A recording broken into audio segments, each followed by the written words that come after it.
इसलिए ये court inspector Suryaveer Singh और उनके सभी साथियों को आईपीसी सेक्शन 302, 201, 182 और 340 के तहत. Wondering why I just played you a clip from the Akshay Kumar starrer Jolly LLB? It's just to give you an idea that if that verdict was to be pronounced today, the inimitable Saurabh Shukla as Justice Tripathi would have had to say things very differently. For starters, he would have had to say BNS rather than the IPC. Why? Because India has enacted 3 new laws to replace its colonial era criminal laws, marking a significant shift in its criminal justice system. The Bharatiya Nyay Sanhita or the BNS replaces the Indian Penal Code or the IPC, while the Bharatiya Nagrik Suraksha Sanhita or BNSS replaces the Criminal Procedure Code or CRPC.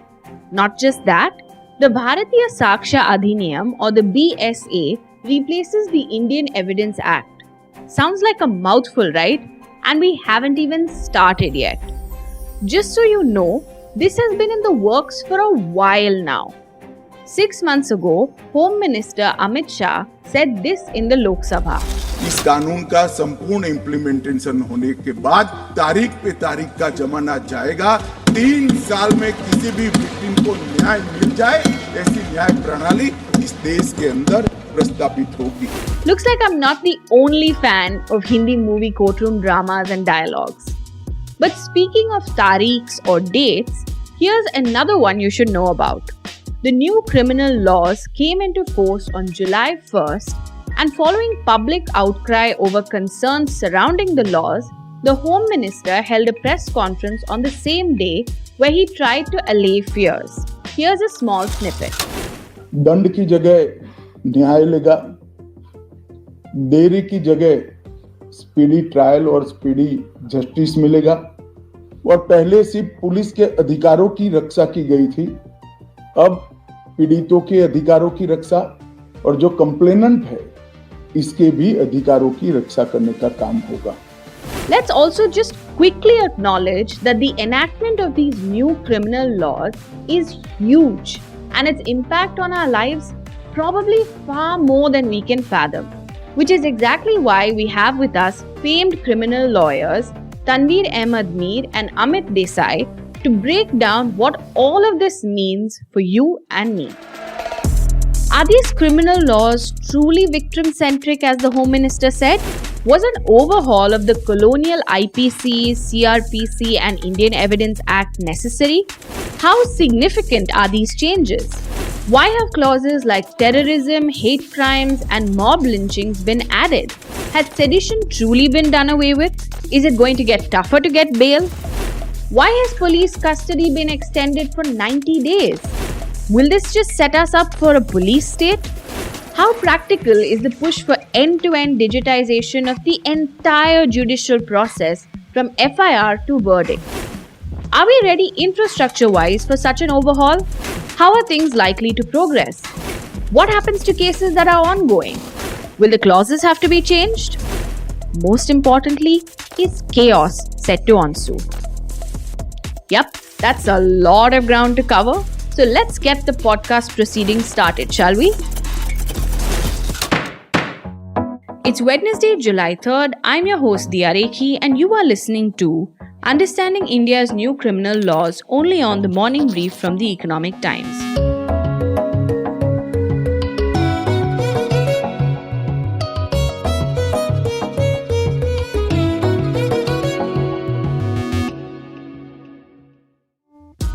On December 12th last year, the bills for the new laws were proposed in the Lok Sabha. Later, on December 20th, the Lok Sabha passed the bills and transferred them to the Rajya Sabha. A day later, the bills were passed by the Rajya Sabha.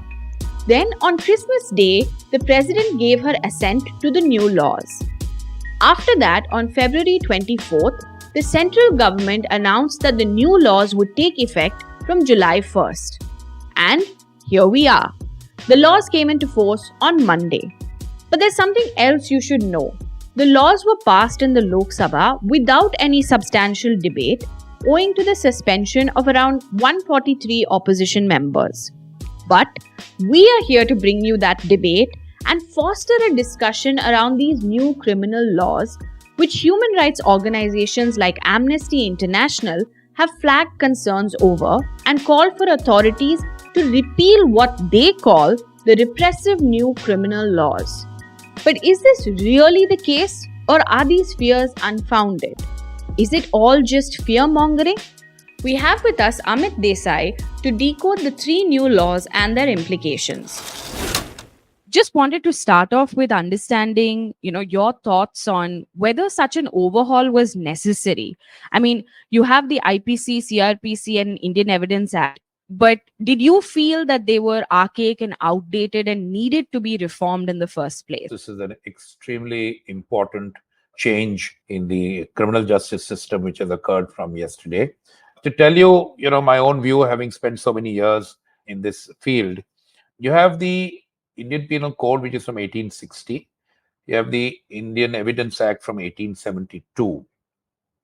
And you have then the Criminal Procedure Code, which was revamped in 1973, but the earlier Criminal Procedure Code was of 1898. If I were to actually segregate these into the Penal Code as one important part, I think the Penal Code has actually stood the test of time. And over 100 years, it has not only stood the test of time, but with the interpretations from the Supreme Court and High Courts, it has actually also taken into account the evolution in society as they evolved and changed. So having said that, I don't think that the statute needed to be repealed in its entirety. Now, this is also apparent from the fact that a large number of the sections have remained the same. Nearly about 90% of the sections in the Penal Code are identical. There were only about 10% of the sections which have undergone some changes, for which you didn't need a new code. Similarly, with the Evidence Act from 1872, there are virtually no changes. There are a handful of changes which have been made. So far as the Procedure Code is concerned, which is the Bharatiya Nagrik Suraksha Sanhita, that's where there have been considerable number of changes, some of them positive and some of them unnecessary and maybe not so positive. But even in relation to that legislation, there need not have been a repeal. You could have just amended a whole lot of provisions and brought about the changes. So I personally don't believe that there was a need for a complete revamp. This revamp is going to result in unnecessary confusion, as it is already happening in the minds of the investigating agencies, in the minds of the citizens, in the minds of the victims, in the minds of the accused, and as courts will now have to tackle the interpretations of this new set of trinity of legislations. Coming to something you said, sir, about the pros and cons that you see with the implementation and just these acts coming in, or these laws coming into force, I wanted to understand what were the most striking provisions as per your analysis and reading that you could share with our listeners before I dive into other aspects. So when you talk about striking, either you look at it from the point of view of the victim or you look at it from the point of view of an accused. Let me tell you what struck me as a little odd is the introduction of the provisions of terrorism and organized crime into the Nyaya Sanhita. We already have special legislations like the UAPA and the MCOCA, Maharashtra Control of Organized Crime Act, which is now adopted in many states. And there are specialized agencies who deal with the investigation of these very serious crimes. And there are specialized provisions, which are special provisions for in evidence law in relation to these kind of crimes. A lot of that is now missing. It takes away some of the protections that exist for these investigation of these offenses and protections to accused in relation to these serious crimes. But at the same time, it also gives certain benefits to an accused, like the stringent bail provisions, for example, which exist in the UAPA or in the MCOCA, are not available in relation to the offenses under the Penal Code or the Nyaya Sanhita. So there are pluses and minuses. The rationale is a little unclear to me as to why this was necessary. The interesting thing is that, for example, in the terrorist offense under the Nyaya Sahita, the question that comes up for consideration is that whether an accused should be prosecuted under the Nyaya Sahita or under the UAPA, because the offenses are essentially identical. And who will decide that in relation to the Nyaya Sahita? The Nyaya Sahita says that the superintendent of police will make a decision as to whether it should be under the Nyaya Sahita or under the UAPA. Now, it's, a superintendent of police relatively is not that senior an officer. He's, of course, a very senior officer, but when you're taking a decision of this type, I think there should have been greater guidelines and criteria in the law itself, rather than leaving it to the discretion of a superintendent of police to decide whether it's a Nyaya Sahita which will apply for terrorism or the UAPA will apply for terrorism. So this is one striking provision. There's a very interesting provision that they brought in attempt to suicide. And one of the provisions relating to attempt to suicide was that if anybody intends to commit suicide with the intention of causing a public servant to do or omit to do something, then it's an offense under this new act. So I sort of reflected on this and I was a little concerned that what if there is a political demonstration by means of a hunger strike? I mean, it comes back to me that we had the whole Anna Hazare movement where he went on hunger strike for days on end. Now, can it be said that this hunger strike, which is a political demonstration, can in a given set of circumstances constitute an offense of an attempt to commit suicide, in which case the local police can actually disband that entire political activity by picking up these people and arresting them for committing the offense of attempt to suicide. So there is an element of vagueness that comes into a provision like that. And obviously, when we come to political demonstrations, we have our Article 19 rights, but our Article 19 rights are subject to reasonable restrictions. But you now have a situation where with a local police officer deciding as to whether this particular demonstration constitutes the offense of attempt to suicide or not. So that was a section that actually struck me as a section which could be also misused in the context of some political demonstrations. No, absolutely. And you mentioned terrorism already, so I won't go over that again.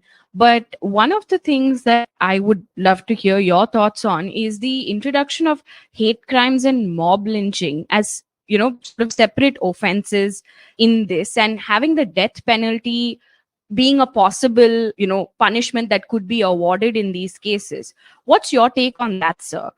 So, this issue of hate crimes has been receiving the attention of the courts for many, many years. And there are various directions of the Supreme Court in various PILs where the Supreme Court has been recommending that there should be separate and special offenses for hate crimes. So I think in that sense, I think this is a positive that they've now created a specific special offense for hate crimes.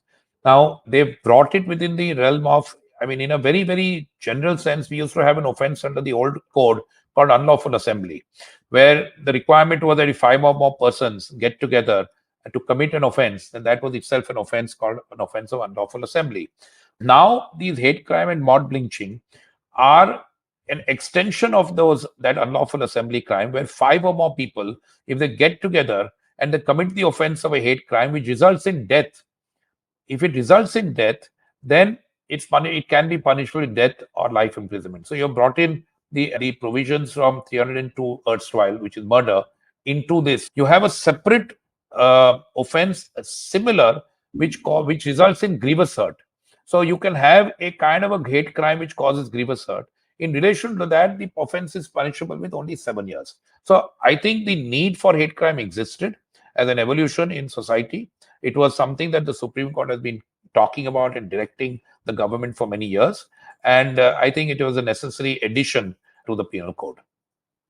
I wanted to also understand from you, sir, about what are some positives that you see from this entire overhaul?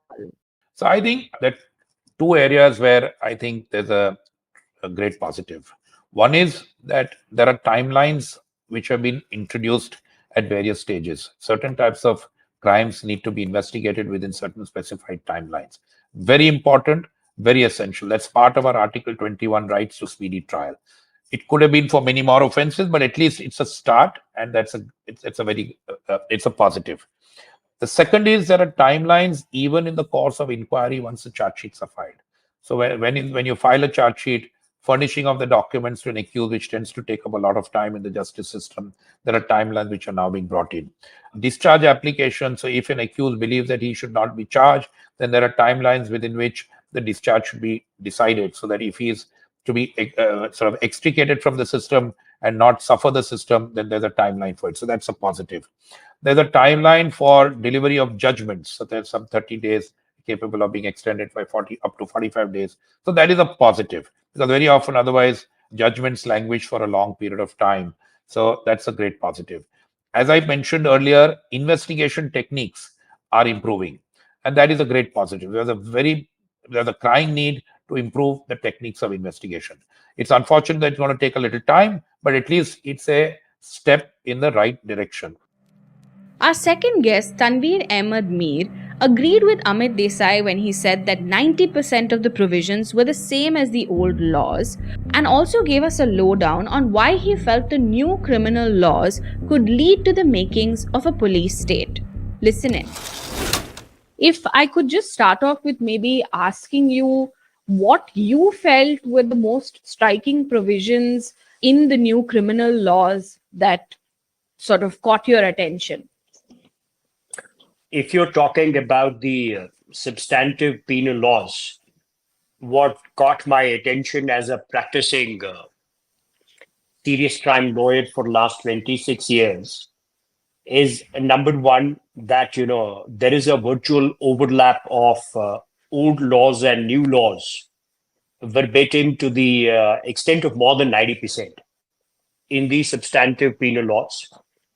Secondly, what caught my attention is, whilst the arguments in Sharjeel Imam's case and some other cases in Supreme Court were going on, and the then Honorable Justice, Chief Justice Ramanna Saab, asked the government that till what time shall we burden the British colonial legacy of sedition law as it has been retained in the court.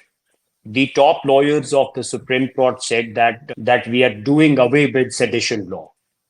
And therefore, right from the Chief Justice's court, there was a stay, an injunction order was passed that hereafter from now, you will not book anybody in India under the prevailing section 124A.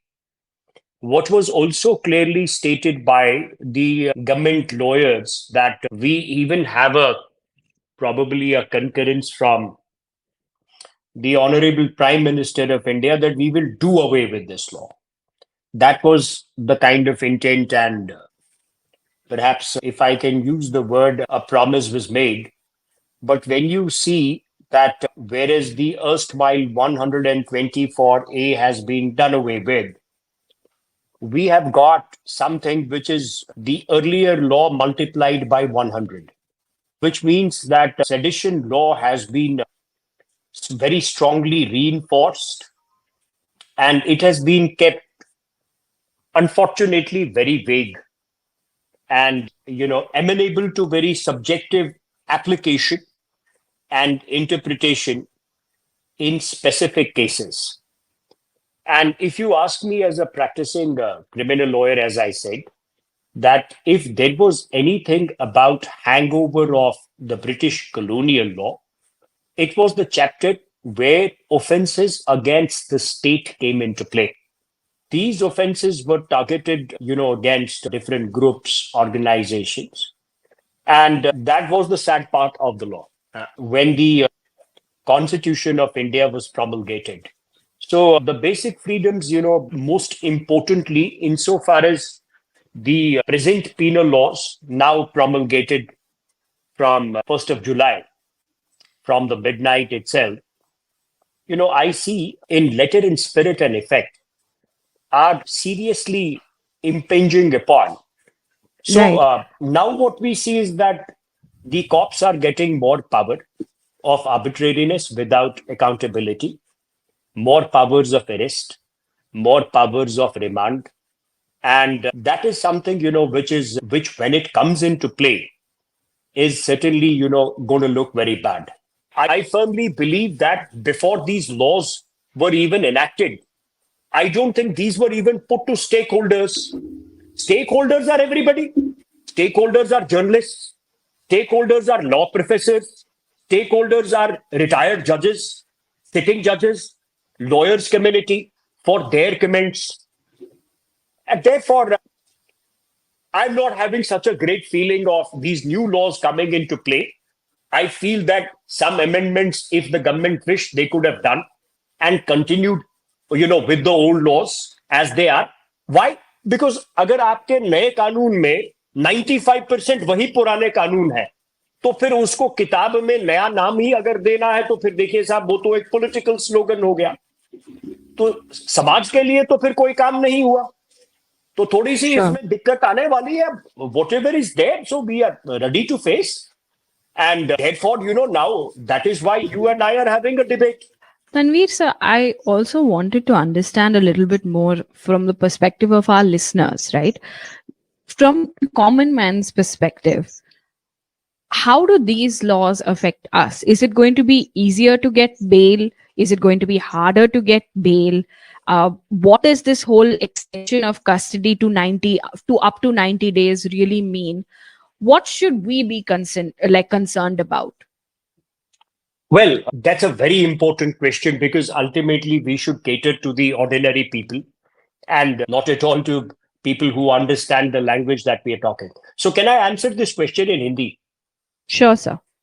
All right. देखिए, आम आदमी के perspective पे क्या है कि साहब, क्या एफआईआर दर्ज करना आसान हो गया अब नए कानून के तहत, या और मुश्किल हो गया? तो पुराने कानून के तहत सुप्रीम कोर्ट ने 5 जजों का एक फैसला लिखा था, जिसको हम ललिता कुमारी बनाम सरकार कहते हैं. उसमें सुप्रीम कोर्ट के 5 जजों ने यह बात कही थी कि देखिए साहब, अगर किसी भी आदमी के खिलाफ किसी आदमी ने एक कॉग्निजेबल ऑफेंस कर लिया, जैसे आपकी टांग तोड़ दी, आपकी नाक तोड़ दी, आपका किसी का रेप हो गया, किसी लेडी के साथ मॉलेस्टेशन हो गई, उसको सीधे थाने जाना है, एक कंप्लेंट देनी है, और पुलिस पे अनिवार्य है कि साहब वो एफआईआर करेंगे. एफआईआर करने के बाद में मुकदमे की विवेचना करेंगे, तफ्तीश करेंगे. यदि तो कंप्लेंट सही पाई गई तो मुलजिम के खिलाफ चालान दाखिल करेंगे और उस पर मुकदमा चलाएंगे. नए कानून में ललिता कुमारी को तोड़ ताड़ कर उसके चितड़े उड़ा दिए. अब कर दिया जी भाई, हर एफआईआर में एफआईआर करने से पहले पुलिस प्रिलिमिनरी इंक्वायरी करेगी. ललिता कुमारी में प्रिलिमिनरी इंक्वायरी की इजाजत केवल 15 दिन तक थी, वो भी उन ऑफेंसेस में जहां पर हस्बैंड वाइफ का झगड़ा दहेज को लेके, मारपीट के लेके, या कोई कंपनियों का कमर्शियल झगड़ा है जहां पर कोई क्रिमिनल केस भी दाखिल करना चाह रहा है. दीवानी मुकदमा रिकवरी का ऑलरेडी आप दाखिल कर चुके हैं. नए कानून में प्रिलिमिनरी इंक्वायरी हर केस में बना दी है. प्रिलिमिनरी इंक्वायरी में आप कंप्लेंट देंगे, पुलिस आपका केस ही दर्ज नहीं करेगा, और पुलिस बोलेगा भाई केस तो बनता है पर मेरे लिए क्या कर रहे हो. तो जितनी प्रिलिमिनरी इंक्वायरी का स्कोप बढ़ेगा उतनी करप्शन बढ़ती है जी. अदे या उसको बरी कर दे, वो हमारा बढ़ रहा है. अब क्या है जी, जो बेल के ऊपर भी एक तूफान आने वाला.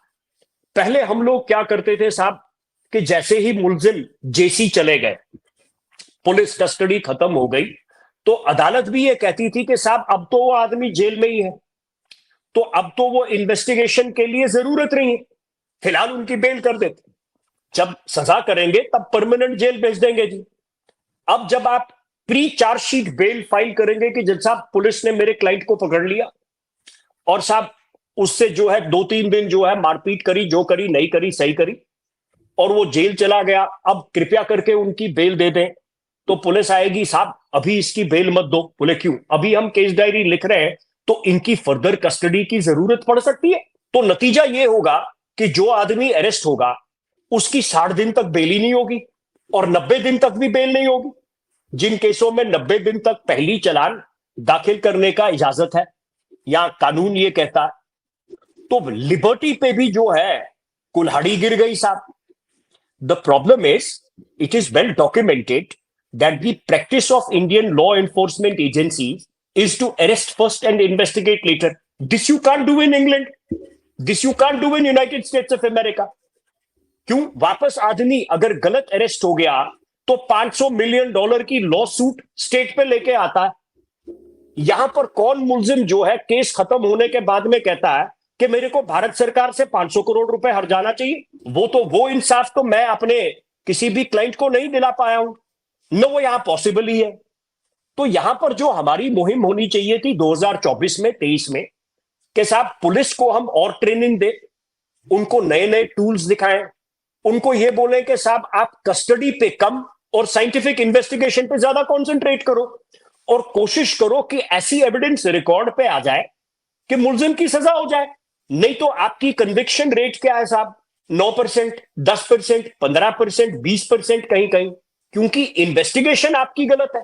फॉल्ट वकीलों की कम्युनिटी पे नहीं है, फॉल्ट जो है वो इन्वेस्टिगेटिंग अथॉरिटीज पे है। तो अब आप जो है साहब रिमांड बढ़ा रहे हैं, बेल भी कम कर रहे हैं, जबकि पूरी दुनिया में अभी भी कॉन्स्टिट्यूशन का ये कानून है, you are presumed innocent till you are found guilty. That is a constitutional principle, it's a universal human right, it is all over the world. तो किसी को हम शुरू से ही जो है कि साहब मुजरिम थोड़ी मानेंगे। ये पैरामीटर्स जो है कि साहब पार्लियामेंट के सामने होने चाहिए थे, इस नजरिए से वो देखते, जरूर अपनी तरफ से कुछ ना कुछ कोशिश तो करी है। मेरा ये मानना है जी, मेरे पे पुराना कानून अगले 30 साल तक रहेगा। एक केस हमने वो लड़ने, नए केस हमने वो लड़ने, लेकिन मैं समाज को as a lawyer, as a defence lawyer, as a prosecutor, as a complainant counsel तभी दिला पाऊंगा जब आप हमें अदालतें और देंगे। तो गवर्नमेंट ऑफ इंडिया जब ज्यादा बजटरी एलोकेशन करेगी, पहले तो मेहरबानी करके जहां सैंक्शनड स्ट्रेंथ है वो जज तो हमें बराबर दे दो। तो आप तो बढ़ाने की बात तो दूर तक, आप वो वैकेंसीज फिलअप करने के लिए तैयार नहीं। उसमें किसकी गलती है? मेरी गलती है क्या? आपकी गलती है? आप खुद बताएं, आम आदमी सोचे और फिर उसकी बात का फैसला ले। अगर इलाहाबाद में 170 जजों की जो है साहब सैंक्शन स्ट्रेंथ है, तो वहां जो है सुप्रीम कोर्ट के चीफ जस्टिस ये बताएं, सरकार ये बताए कि आप वहां पर 170 जज देने के लिए क्यों नहीं तैयार है? क्या आपके पास जुडिशरी नहीं है? क्या आपके पास अच्छे वकील नहीं है? क्या आप उनको अपॉइंट करने के लिए क्यों नहीं तैयार है? क्योंकि आप जो है बजट देना ही नहीं चाह रहे, आप फंड्स नहीं देना चाह रहे। तो फिर आप समाज में जो जस्टिस डिलीवरी सिस्टम को एक्सपेडिशियस, तो साहब आप फिर जो है केवल आप नुक्ताचीनी करते रहेंगे और अदालत का मजाक बनाते रहेंगे कि साहब अदालत में जाइए तो तारीख पे तारीख। ये बाहर से तो मजाक है, पर अंदर तो आइए, come inside and see what happens. I wanted to get your thoughts on that, but I also came across this one post, in a sense, online where someone was talking about how rape as a crime, it is completely overlooked, sort of rapes against men or transgender people. Is that something Yes. that is true as well? Is that a concern too? Well, certainly, because you see, the erstwhile 377 was, interpreted by the Supreme Court in the Naute Johar judgment, where they said that, look here, consensual same-sex cannot be a criminal offense. But forcible carnal intercourse still remains an offense. After all, carnal intercourse is also a rape. Now, what True. you have done is you've done 377 away with totally. So, insofar as offenses against, men, boys, and girls who are minors is taken care by a special law called POCSO. But if you rape a man, now there is no 377. So how is his grounds and grievance being, will be addressed to? Is for the parliamentarians to scratch their heads. There's no disputing the need for judicial reform. But the question is whether enacting these laws by overhauling and repealing the existing penal laws was necessary. As per our guess, it seemed evident that most of it was retained from the old laws. So is this just old wine in a new bottle? It's possible. Does that mean everything that has been brought out is pointless? No. Will this really put a strain on the existing infrastructure? Without a doubt. Is utter confusion expected as all stakeholders wrap their head around the processes? For sure, at least initially. What I really don't hope happens though is what Tanveer predicted, a huge surge in corruption. That would be an absolute tragedy. There's no reason for the process to be the punishment, and most definitely not with a side of corruption. So if these criminal laws well and truly benefit the victims and bring nyay and justice even to the poorest and most marginalized sections, we couldn't be happier. But if they end up making regular people a victim of the system yet again and only complicate things for the armed nagrik, we have to ask whether it served its purpose. And we are here to ask those questions, and we'll continue to ask them because it's just the beginning of a new era of criminal law in India, and we can anticipate a lot of teething trouble as every part of the state machinery readies itself to deal with this mammoth change. Thank you, Tanveer and Amit. It's Wednesday, July 3rd. I'm your host, Diya Rekhi, and you were listening to Understanding India's New Criminal Laws only on the Morning Brief from the Economic Times. That's it for today. This episode was produced by Vinay Joshi and sound designed by Amrit Reddy. Executive producers for TMB, Anirban Chaudhary and Arijit Barman. Do like, share and subscribe if you liked the episode. The Morning Brief drops every Tuesday to Friday on a listening platform of your choice. Keep listening and enjoy the rest of your week. All clips used in this episode belong to their respective owners. Credits are mentioned in the description.